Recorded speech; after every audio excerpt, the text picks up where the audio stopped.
and welcome to this very special edition of Young Turks. I'm Shruti Mishra. I'm in Toronto in Canada to bring you all the action from Next Big Idea 2016, an annual competition created by Zone Startups India and the Government of Ontario, Canada.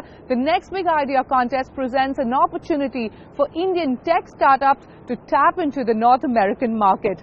Out of 389 entries received this year, 6 high-tech, high-potential companies at an early stage were chosen and are here at Ryerson University's Digital Media Zone, in North America's #1 technology business incubator. But before we meet the 6 chosen startups from India, take a look at the beautiful city of Toronto.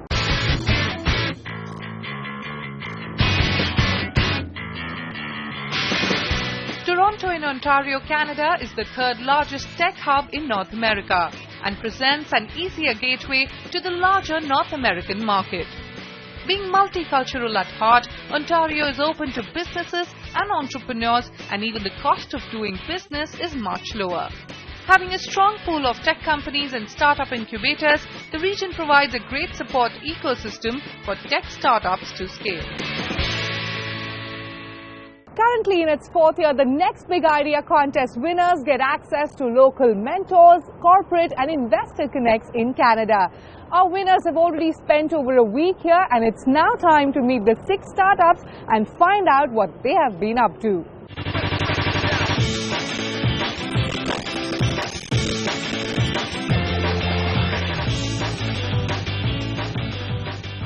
We help organizations to manage their data leakages, right? So there's a lot of sensitive information sitting in the organization. How do you ensure the employee won't misuse that information, right? Across devices. So when we look at devices, we look at desktops, laptops, that's where the Indefend comes handy. Sure. When we look at mobile and tablets, that's where the mobile security MOPSEC comes handy. Okay. So these are 2 different platforms, and because today organization has both the platforms in place, so we provide security end-to-end across devices. So take me through your target audience and how many customers do you have till date? We work with larger sectors. We look at banking, financial services, retail, payment gateways, right?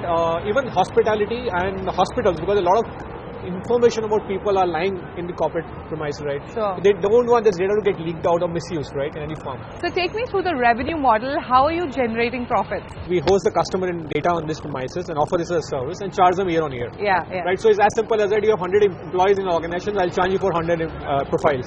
Okay. And you pay me annually, as simple as that, and you renew it annually. You've been at DMZ for a week now. Take us through the various programs you've been a part of and what kind of people you've met. How has this program really helped you? We met a lot of investors, right?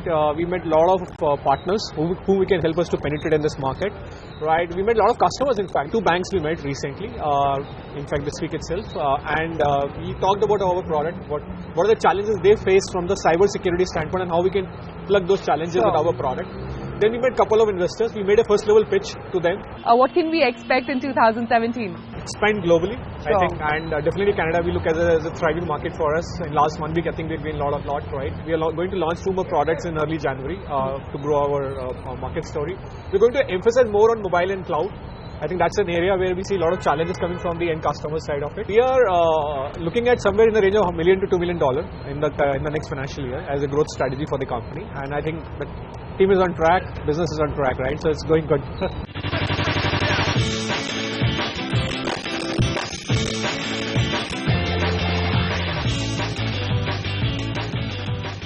We go to 1.5 million data sources in real time.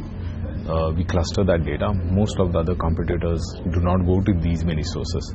We cluster them together using an algorithm, and we also do sentiment analytics over it, which essentially defines that the quality standard of the tagging is very high compared to anyone else. We are sector agnostic.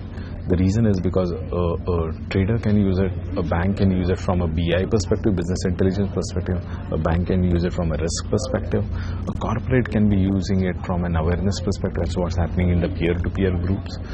So when you're looking at all these data spaces, information can be looked with the same data point from a different angle, and it applies differently. Like for a bank, let us say, the risk part which we are talking about, right? The risk is essentially if a negative news comes in for a company whom they have lent the money, then they will get the trigger.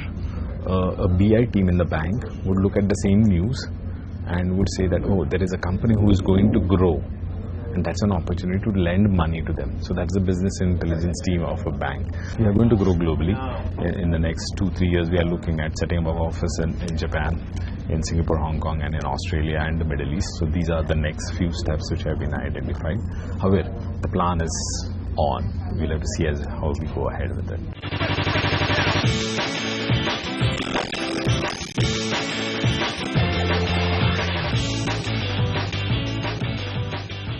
So basically, Senseforth is an artificial intelligence platform that creates a wide range of intelligent action bots for enterprises.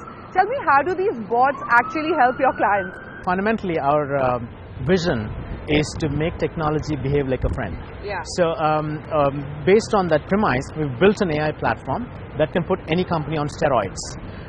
That means that we can increase productivity, or reduce your support costs, enhance your sales, all that. So these are the fundamental things that we can do using our bots.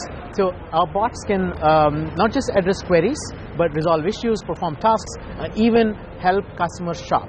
So Senseforth is sector agnostic. Can you take us through the wide array of bots that you've created for your different clients? So typically you have the regular chatbots that sort of reduce the customer support costs by deflecting about 50% of the calls that go to your customer care center.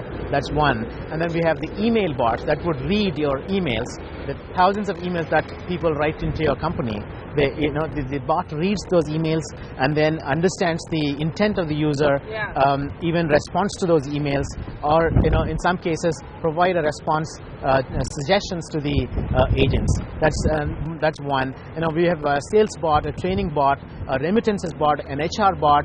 A range of bots that we provide. Can you take me through the revenue model and what is your current turnover? Yes, we are profitable.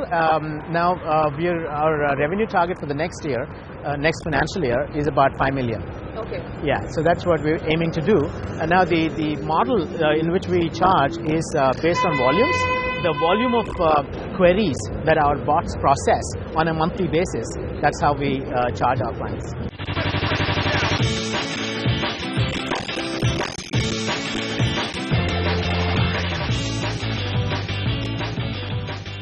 We take data from wind turbines and we try and tell you, is the turbine performing as per plan? Can it do better? The second key goal that we help drive is to try and tell you, we think this turbine in this farm is likely to fail, and it's starting to show symptoms of bad behavior. So if I can tell you which out of 100 turbines is likely to fail and why, then I'm differentiating myself from the rest of the players in the market. If I'm able to operationalize this whole process of performance improvement, where I'm able to continuously generate notifications, so that instead of you looking at reports and saying, through this report I found out this, can somebody just tell me this is the turbine, this seems to be the problem. So if you're able to create actionable insights rather than just give them a lot of information and visualization, then you're actually moving the needle and trying to do get them towards actually improving revenue. We're aiming to do $1 million in revenue during the coming year. And we seem to be growing at a reasonable pace. I would say we're trying to do about 2x on an ongoing basis. We currently service about 3 gigawatt of capacity. So that's about 3,000 megawatts of wind, solar, hydro assets. We want to double that number to about 6,500 in the next year. On that note, it's time for a short break, but when we return, we meet two more finalists, Uncanny Vision and Cloudrino.